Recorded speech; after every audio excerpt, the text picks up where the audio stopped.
Halo teman-teman, hari ini kita akan memulai pertemuan kita lagi tentang liturgi. Namun sebelum kita memulai pertemuan kita, marilah kita mengawalinya dengan doa. Dalam nama Bapa dan Putra dan Roh Kudus, amin.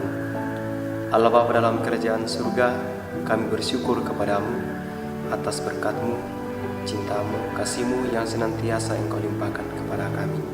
Dan pada kesempatan ini kami akan belajar bersama khususnya tentang liturgi, dan kiranya apa yang kami pelajari ini semakin memberikan kami semangat untuk melayani-Mu dan untuk melayani umat-Mu, dan juga semoga kami sebagai putra-putri altar semakin menghayati panggilan ini, tugas ini, untuk semakin mendekatkan diri kepadamu dalam pelayanan yang total. Dan kiranya Roh Kudus-Mu senantiasa menuntun kami dalam pelajaran pada hari ini. Inilah doa kami yang kami sampaikan kepadamu melalui Yesus Kristus Tuhan dan pengantara kami. Amin. Dalam nama Bapa dan Putra dan Roh Kudus. Amin.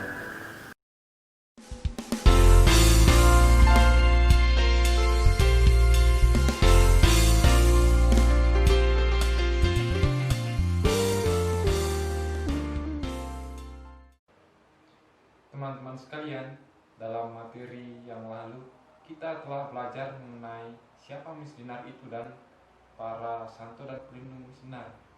Dari materi itu kita telah mengetahui bahwa misioner itu adalah pelayan. Misioner adalah pelayan Allah yang terlibat dalam perayaan liturgi. Nah, teman-teman, apakah teman-teman sudah mengetahui apakah liturgi itu? Misioner merupakan pelayan dalam bidang liturgi. Liturgi sendiri berasal dari bahasa Yunani liturgia yang berarti tindakan pelayanan kita bagi Allah dan sesama. Jadi teman-teman, dalam merayakan liturgi sebenarnya kita sedang melayani Allah dan sesama. Dalam liturgi pula kita mengenang atau mengingat kembali peristiwa sengsara, wafat dan kebangkitan Yesus Kristus yang menyelamatkan kita dari dosa-dosa kita. Liturgi merupakan perayaan gereja akan Allah yang menyelamatkan kita melalui sengsara, wafat dan kebangkitan Yesus Kristus. Nah, mungkin teman-teman misioner bertanya-tanya, siapakah yang melaksanakan liturgi?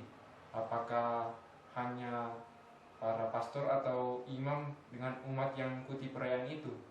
Ataukah Yesus Kristus dan umatnya yang mengikuti perayaan liturgi?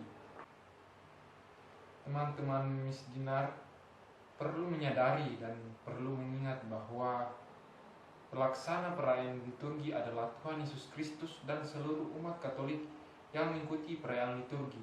Mengapa? Karena dalam liturgi, gereja percaya bahwa Allah menguduskan atau menyucikan kita. Ini merupakan rahmat yang kita terima ketika kita mengikuti perayaan liturgi. Kemudian kita, umat Katolik atau umat Allah, menanggapi Allah yang menyucikan kita dengan memuliakan Allah melalui doa-doa dan nyanyian-nyanyian kita. Walaupun Kristus tidak hadir secara fisik kepada kita, tetapi Dia hadir dalam diri imam yang memimpin perayaan liturgi dan hadir dalam diri kita, umat Katolik atau umat Allah yang mengikuti perayaan liturgi.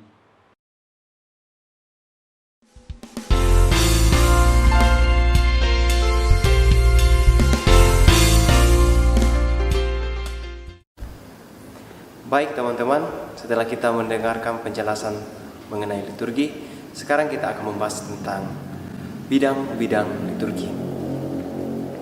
Nah, seperti yang teman-teman telah ketahui bahwa liturgi itu merupakan perayaan resmi gereja.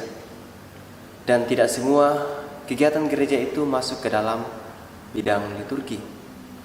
Pada umumnya atau biasanya, liturgi itu dipimpin oleh mereka yang telah tertabis, khususnya para imam dan uskup. Nah, sekarang kita akan memasuki apa saja itu yang termasuk dalam bidang liturgi. Yang pertama adalah perayaan Ekaristi.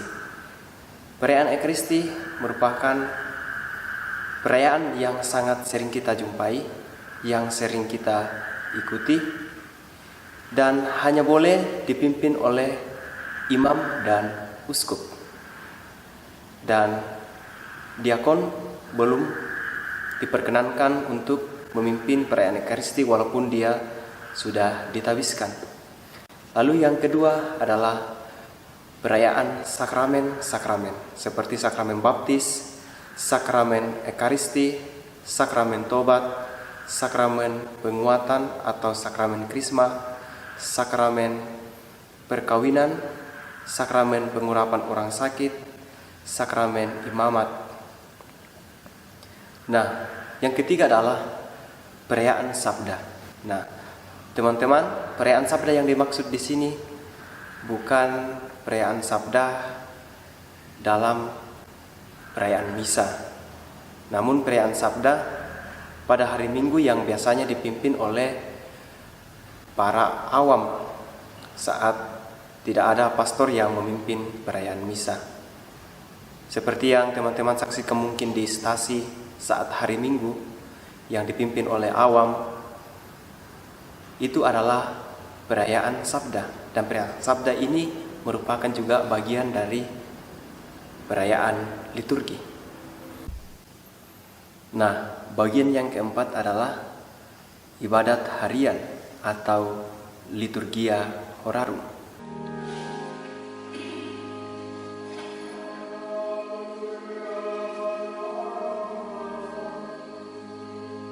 Mungkin teman-teman masih asing dengan ibadat harian atau dengan istilah ini. Nah, ibadat harian sendiri telah berkembang dalam biara-biara dan di tempat-tempat para calon imam. Nah, ibadat harian biasanya dikenal dengan istilah doa brevir. Nah, doa ini biasanya didoakan oleh para calon imam atau pastor dan juga seperti yang saya katakan tadi di biara-biara. Nah, namun saat ini sudah banyak juga umat kita yang mencoba mempraktekannya, mendoakan doa brevir ini atau ibadat harian ini. Siang malam tiada hentinya, sebab malapetaka besar menimpa rakyatku. Suatu malapetaka yang amat besar.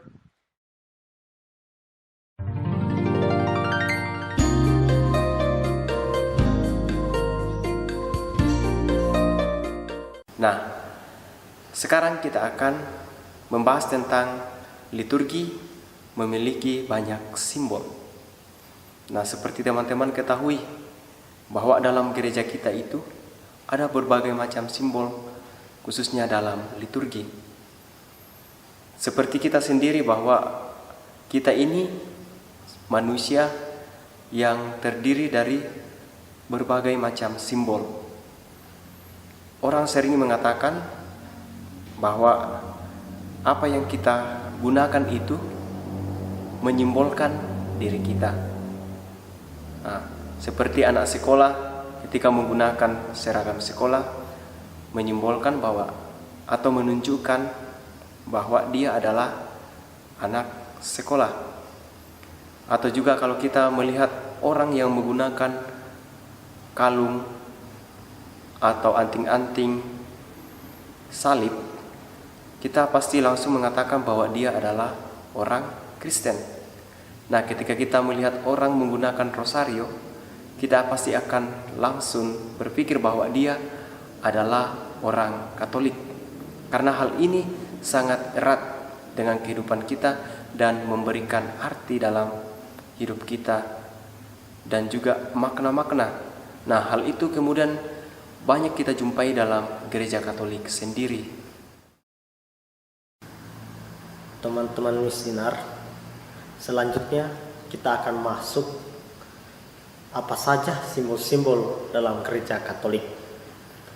dalam liturgi gereja, apa yang kita lihat, yang kita dengar, yang kita cium, rasakan, dan kita katakan serta kita lakukan merupakan ungkapan yang memiliki tindakan simbolis.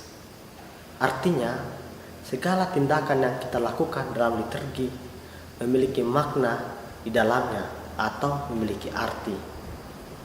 Dalam liturgi gereja, ungkapan atau tindakan simbolis ini dibagi menjadi beberapa bagian.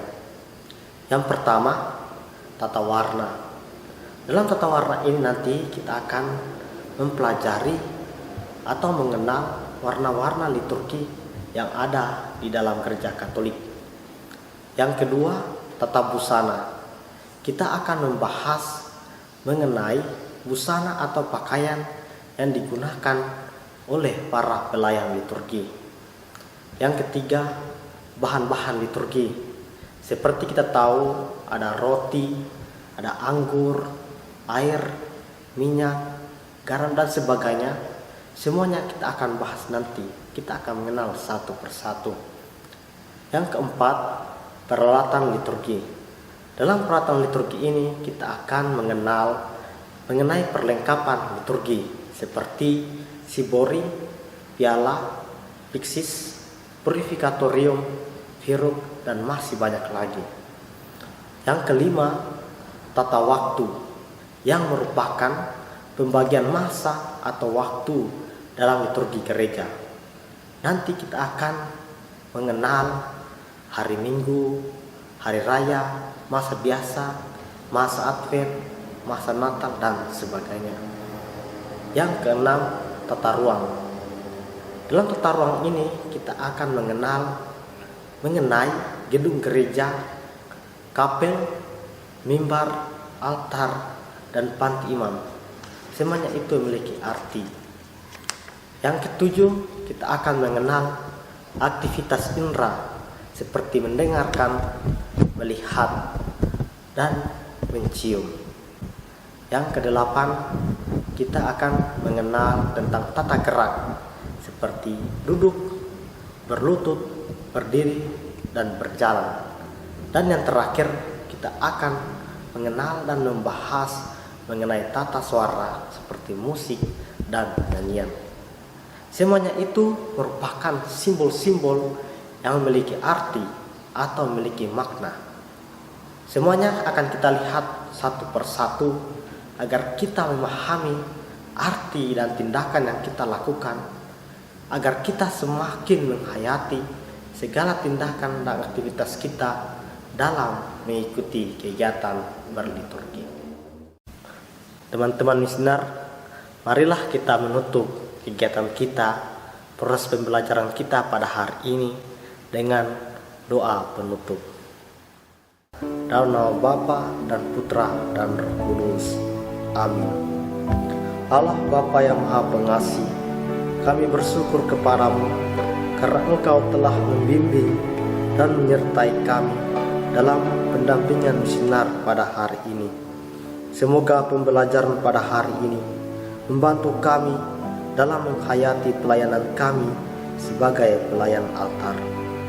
Bunda Maria dan para kudus pelindung kami, doakanlah kami agar kami tetap setia menjadi pelayan Allah. Doa ini kami sampaikan kepadamu dengan perantaraan Kristus Tuhan kami. Amin.